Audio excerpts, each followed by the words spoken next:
How do you mourn the loss of your mother when she is sitting right in front of you, quietly drinking her tea? You see her hands. You see her familiar face, but the person you have known your entire life feels like a stranger. Society tells us that grief begins only after a funeral. We are taught to bring casseroles and offer condolences when someone passes away. But what about the grief that arrives early? The silent, agonizing pain of watching a beautiful mind slowly fade. When dementia or severe cognitive decline enters your home, it does not take your loved one all at once. It takes them in pieces. It erases a cherished memory today, a favorite recipe tomorrow. Then it begins to scratch out the very details of who they are. You find yourself missing someone who is sitting in the very same room. This heavy, invisible ache has a name in psychology. It is called ambiguous loss, and it is one of the hardest types of grief to endure. Psychology defines ambiguous loss as a physical presence combined with a psychological absence. When someone passes away, society gives us clear rituals to mourn. But with severe cognitive decline, there is no final goodbye. The person you love is right here, breathing, sitting in their favorite chair. Yet the essence of who they were is slowly drifting away. This creates a painful paradox in your mind.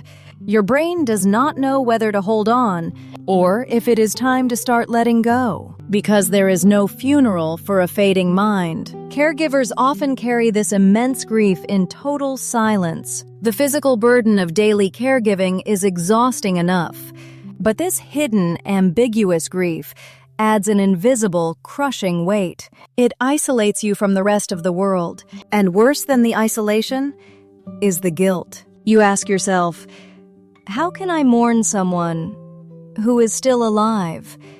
There are pages in the caregiver's diary that no one else is allowed to read. In Japanese culture, there is a concept called honne, your true, hidden feelings, and tatemae, the brave, smiling facade you show to the world. To the outside world, you are the devoted child, always patient, always kind. But behind closed doors, the sheer exhaustion breaks you down.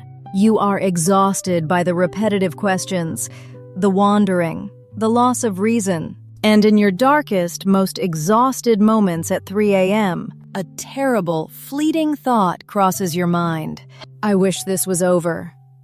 I cannot do this anymore. The moment the thought appears, it is followed by a crushing wave of guilt. You try to scratch it out. You try to erase the thought from your own mind. How could you think such a thing about the person who raised you? But this thought does not make you a monster. It makes you human. Caregiver burnout is not a sign that you have stopped loving them. It is simply the mind breaking under the weight of an ambiguous, unending grief. Out of deep love, our first instinct as a caregiver is to anchor our parents back to our reality. We constantly correct them. No, Mom, you already ate. Dad passed away 10 years ago. But logic is a rigid language that a fading mind can no longer speak. Their brain is no longer processing facts. It is only processing raw emotions. When you correct them about a loved one who has passed away, you are forcing them to experience that agonizing loss for the very first time, over and over again. The truth does not set them free. The truth only terrifies them. This trap of correction leads to endless, exhausting arguments. It creates frustration, and eventually a massive wall of isolation between you both. You are fighting a war against an invisible illness, using logic as your weapon.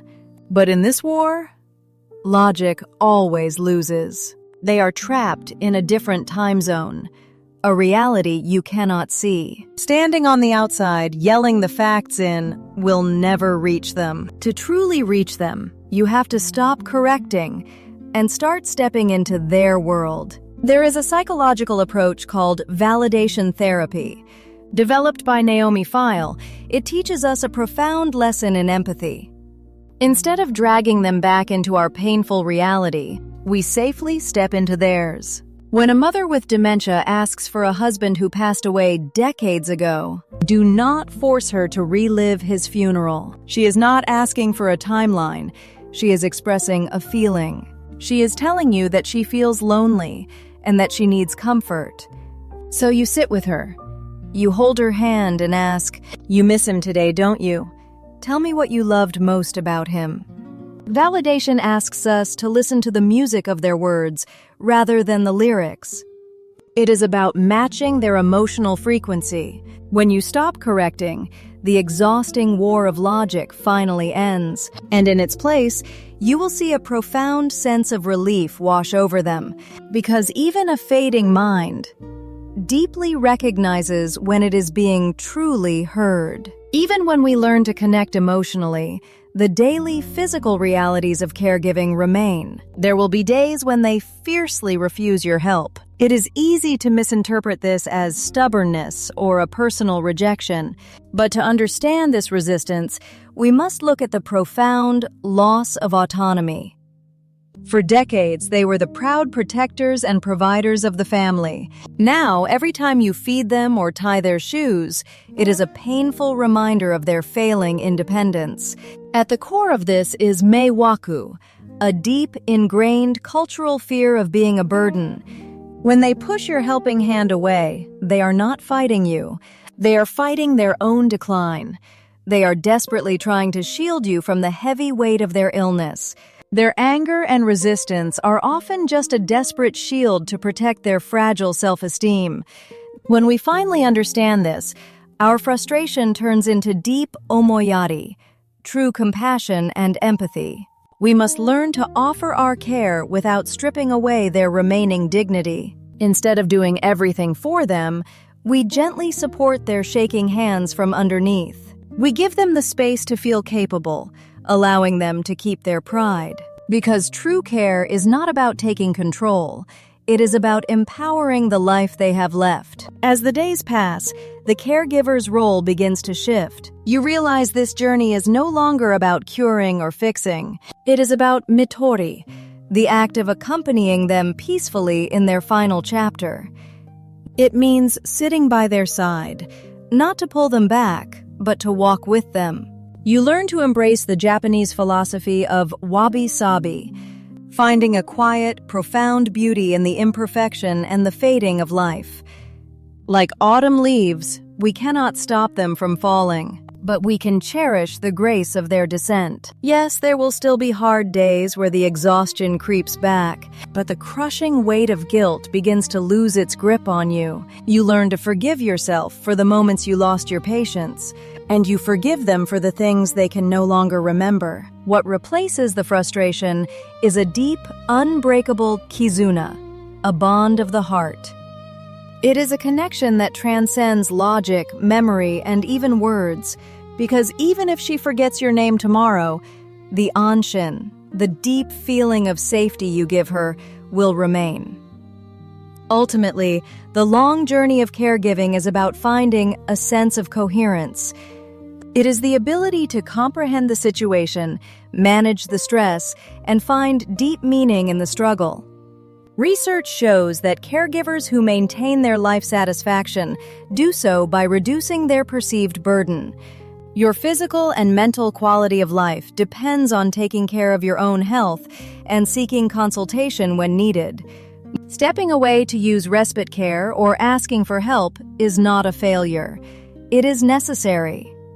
It is a vital act of self-love, ensuring that your golden thread of connection remains strong. By listening with empathy, you help them express their feelings and resolve their uncompleted life tasks.